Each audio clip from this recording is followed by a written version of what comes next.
মাও নামাজ নাই, বাপেরও নামাজ নাই, জিরও নামাজ নাই, ফুতের বউরও পর্দা নাই, ফুতেরও পর্দা নাই। মা কি করে? সবাই খায়, ঘুমায়, পেশাব পায়খানা করে, যার মতো। ফুতের চুল ফুতের মতো, বাপের চুল বাপের মতো, জির বোরকা জির মতো, মার বোরকা মার মতো। এটা পরিবার হইলো কেমনে নিয়ে? কথা বোঝেন না? এটা পরিবার হইলো? এটা একটা ফ্যামিলি হইলো কি? আমি, আমার বউ, আমার 4টা ছেলে, কারণ সবাই যদি আলগা আলগা হয় তো আমার এটা ফ্যামিলি কই?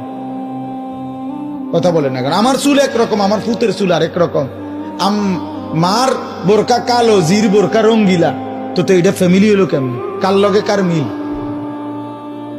এটা তো কোনো পরিবার না, এটা তো ব্যাচেলার। এটা তো সব ব্যাচেলারে না, এগুলো এটা তো মনে হয় হোস্টেলে না থাকে এক একজন। আপনারা ভাবেন আর কত বছর বলবো আপনাদেরকে? বলেন কত বছর আর